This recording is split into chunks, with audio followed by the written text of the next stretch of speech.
auditeurs et chers consommateurs. Aidez-nous et le réseau Plus que Pro à protéger, défendre les droits et les intérêts qui sont les vôtres et ceux de nos chers consommateurs de France. Et combattre le cancer que constituent ces pseudo-youtubeurs de l'intox et la désinformation. Parce que nous on ne triche pas de calomnie, on dit la vérité. Vous avez l'opportunité de vous abonner à la seule chaîne YouTube qui vaille à vous de jouer. Merci de nous avoir donné votre confiance. Les Autotransact Talange, réseau Plus que Pro pour la défense du consommateur. Merci de nous suivre et nous faire confiance. Donc aujourd'hui, on va exécuter un traitement filtre à particules avec la machine qui est faite pour ça. Machine Bardal Evo 360 qui est à mon sens d'ailleurs le meilleur matériel possible. Voilà. Alors avant de commencer, on veut expliquer un certain nombre de choses. Ça c'est fait. Pour les additifs, ça c'est pas un additif, ça c'est un produit pour forcer la régénération automatisée ou même forcée d'ailleurs, puisqu'on va en faire une justement à la fin du traitement. Ça on le met dans le réservoir pour justement accélérer. C'est un accélérateur de combustion mais extrêmement efficace. Voilà, à ne pas confondre avec les produits qu'on trouve dans le commerce ou dans les hypermarchés, qui sont des produits qui ne sont pas adaptés, et les produits, surtout des produits bas de gamme. Donc quand on est client, on n'écoute pas le conseil par exemple du contrôle technique d'à côté, qui n'y connaît strictement rien et qui fait juste tout sauf ce qu'il devrait faire, c'est-à-dire le conseil en automobile. C'est interdit pour un centre de contrôle technique. C'est interdit. C'est ce qu'on appelle un conflit d'intérêts. 3 ans de prison, 45 000 € d'amende. À bon entendeur pour ceux qui cherchent toujours à avoir raison, etc. Quand on est client, on ne cherche pas à essayer de trouver des solutions par soi-même. On va voir le garagiste et on cherche des solutions auprès d'un professionnel. Parce que c'est son métier tout simplement. Enfin, quoique pour certains garagistes, on se demande si ils ont pour métier les métiers de l'automobile. Bon bref, peu importe. Mis à part cette touche d'humour, voilà. Donc ça, on a déjà versé le récipient, hein, donc il y en a plus. Voilà. Il existe des solutions pour traiter les problèmes de dépollution. Nous, on est précurseurs et leaders d'ailleurs dans les stratégies de dépollution. Et on a des résultats extraordinaires, exceptionnels, hein, proches de 100%, puisqu'on ne peut jamais vraiment dire 100%. De temps en temps, on a un client avec qui ça se passe pas bien. Pour autant, de toute façon, ce que l'on fait, on le reprend en charge quand il s'agit de la dépollution, puisqu'on sait que nos stratégies sont fondées sur le décaminage, mais pas que ça. C'est pour cela que quand vous avez aussi un problème de dépollution, ne pensez pas systématiquement à devoir faire un décalaminage. Contactez-nous, demandez-nous quelle est la solution optimale, exposez-nous les faits, c'est-à-dire les symptômes, votre problématique. Venez avec votre procès-verbal de contrôle technique. Et puis c'est à nous de décider quelle est l'intervention qu'il faudra exécuter, puisque c'est notre responsabilité. Surtout derrière, je dirais pas qu'on a une obligation de résultat, puisque il est de jurisprudence constante qu'elle n'est pas applicable sur les questions de dépollution. Mais enfin bon, quelque part si, puisque ce que nous proposons aux consommateurs, c'est que même si ça marche pas, après une intervention de notre part, on va tout faire pour qu'au bout du compte, ça ne coûte pas plus cher au consommateur et que son véhicule passe au contrôle technique. Et ça, c'est quelque chose qu'on réussit assez bien, puisque au premier coup, c'est 98% de résultats favorables. Et pour les 2 petits pourcents, c'est-à-dire un client sur 50, quand ça se passe pas bien, il revient, on lui propose une nouvelle intervention. Voilà. Et c'est offert et c'est gratuit. L'objectif pour nous, c'est la satisfaction client, c'est l'obtenir des résultats pour son problème initial et fin de l'histoire. Voilà. Donc maintenant qu'on a un peu causé, maintenant on va faire le job. Donc là, on va vous montrer déjà les symptômes. Donc là on a les 3 voyants. Bon bah de toute façon voilà. Donc le filtre à particules, ça c'est le voyant du FAP en haut. Ici c'est le voyant stratégie. Et ici c'est le voyant d'injection. Donc ça c'est un ensemble. En général, quand on a le voyant stratégie, on a les 3. Quand on a le voyant FAP, on peut avoir simplement le voyant moteur. Voilà, pour que les gens comprennent. En termes de suie, on est à 16 grammes et quelques. Donc c'est pas non plus extraordinaire, c'est pas énorme. Donc là, ce qu'on va faire, on va faire un traitement FAP suivi d'une régée forcée et accompagné de conseils qui seront les nôtres, où on expliquera à la dame, parce que c'est une cliente, de ne pas faire de trajet à froid, de bien rouler moteur chaud, etc. Enfin, c'est toujours la même chose, on répète incessamment ce principe-là. Comme quoi que quand on roule avec un moteur diesel et surtout équipé d'un filtre à particules et de dispositifs anti-pollution, il faut rouler moteur chaud et longtemps. Il ne faut pas faire des petits trajets pour aller à la boulangerie, pour acheter le croissant ou la baguette du matin, etc.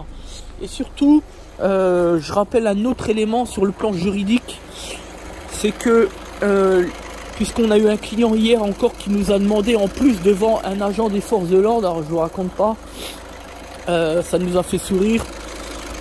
Mais quand on est un client, on ne peut pas réclamer à un professionnel de l'automobile de supprimer son FAP au motif que ce dernier s'est bouché 2 fois de suite consécutivement dans un court laps de temps. Hein, on est d'accord. Ça reste illégal et derrière les sanctions peuvent être extrêmement lourdes. Nous travaillons avec la gendarmerie nationale qui sont clients chez nous et on peut vous garantir que déjà la peine, on peut vous l'expliquer. Déjà c'est une procédure en garde à vue. Deuxième élément, c'est 7500 € d'amende. Ça c'est direct, c'est le trésor public, donc ça c'est tac. Et après les forces de l'ordre vont bloquer le véhicule, l'adresser au concessionnaire le plus proche pour remettre tout en état d'origine. Donc là encore, pas de négociation, pas de magouille, pas de pièces à la compte sur les sites internet, etc. de la pièce d'origine. Donc nous on a fait un petit calcul rapide, même pour le véhicule avec le filtre à particules le moins cher, le véhicule le moins le moins onéreux, on est tout de même sur une valeur de 9-10 000 €, donc faites les comptes.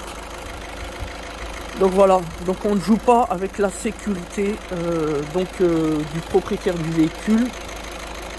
Supprimer un FAP, c'est une modification substantielle des caractéristiques de carte grise, c'est strictement illégal, interdit et prohibé.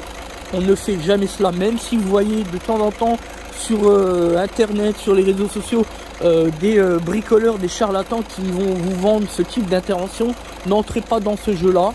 Juste un exemple, vous renversez un gamin qui n'est pas émancipé, c'est-à-dire qui a moins de 16 ans, juridiquement parlant, hein. Votre véhicule, s'il est modifié, que ce soit sur la reprogrammation moteur, c'est-à-dire le fait d'augmenter la puissance du moteur, ou que ce soit sur un simple dispositif anti-pollution, comme on vient de l'indiquer, hein, que ce soit la vanne ou le filtre à particules, je peux vous assurer que les experts, en combiné avec la gendarmerie nationale, vont tout retourner et vont tout analyser parce qu'ils savent. Ils sont pas nés de la dernière pluie, ils savent ce qui se passe aujourd'hui. Donc, en cas de la moindre modification, votre assurance, elle, se déclarera incompétente et vous allez vous retrouver en situation comme si vous n'étiez pas assuré. Et là, c'est la descente aux enfers parce qu'il faudra payer à la place du fonds de garantie donc les frais d'hospitalisation, voire même funéraire, de décès si le gamin est mort. Et là, pour vous, c'est 5 ans d'emprisonnement. C'est la règle de la tentative d'homicide involontaire. D'accord, 5 ans de prison. Plus les frais à payer. Donc un décès aujourd'hui, en termes de frais hospitaliers, etc., c'est à peu près 7-8 000 €. Et quand il s'agit de décès, on monte la somme à plus de 150 000 €. Donc aujourd'hui, est-ce que le jeu en vaut la chandelle? En cas de décès, ça peut tourner au drame. Donc on ne modifie pas un véhicule substantiellement sans le remettre aux normes. Sauf que même si vous cherchez à le remettre aux normes, il n'existera aucune assurance qui pourra assurer à nouveau votre véhicule tel modifié. Personne ne prend ce risque-là. Jamais. Et je peux vous le garantir. Voilà.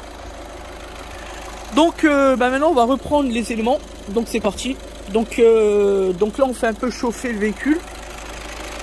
On va brancher donc la durite ici au niveau de la pression potentielle, hein, juste en amont du capteur ici, sur la durite là, pour pouvoir envoyer les produits à haute pression à destination de l'entrée du filtre à particules. Donc vous avez reconnu ici la sonde d'oxygène qui permet de gérer le mélange air carburant. Et pour ce qui nous concerne, c'est parti, on va brancher tout ça. Donc là on vient de terminer à l'instant la procédure avec le produit de rinçage, hein. Qui a été donc vidé. Donc ça on l'a déjà mis au départ pour gagner en efficacité. Maintenant on va faire un essai sur route. Mais avant cela, nous allons donc engager la régée forcée avec l'outil diagnostic. On le rappelle que l'outil diagnostic est 2 fois plus efficace, j'ai même envie de dire 1000 fois plus efficace que la régée entre guillemets en mode système D ou en mode bricolage. Parce qu'on a souvent des gens qui essayent de faire une régée à leur sauce en allant sur autoroute, en roulant 3000 tours, etc. Ça sert strictement à rien. Pour une raison simple, c'est que l'outil diagnostic, lui, contrairement à l'humain, va bloquer le dispositif EGR et le doseur pour obtenir que de l'air chaud,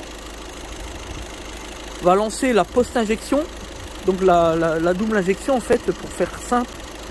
L'objectif de cela étant de favoriser la température dans le filtre à particules pour monter vers, je sais pas, ça dépend les systèmes d'injection, entre 600 et 800 degrés. L'objectif, vous l'avez compris, c'est de brûler la suie. Voilà. Donc là, on va débrancher la durite là, remettre la durite sur le capteur pression différentiel échappement. Voilà. Puis voilà. Puis voilà. On va débrancher la machine. Et donc maintenant l'intérêt, c'est de lancer une régée.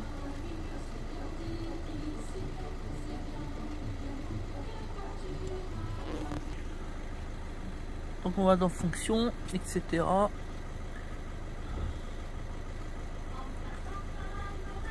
Régée. Tac. Tac. Moteur est chaud, en condition. Tout va bien. Donc on a 16 grammes. 16 grammes 86. L'objectif, on l'a déjà dit, il faut redescendre en dessous la limite restrictive de 5 grammes. Voilà. Et le maximum autorisé 45 grammes, sinon il existe des risques d'incendie, ce qui permet de dire que au-delà de 45 grammes, ici, il nous est strictement interdit d'intervenir. Il faut remplacer le FAP. Donc là, on a les conditions de mise en route de la régée. Donc un quart de niveau de carburant, le capot fermé, le frein à main serré. Voilà, donc rien d'extraordinaire. Donc là, on va fermer le capot. Voilà, donc les conditions sont réunies, on lance la mécanique.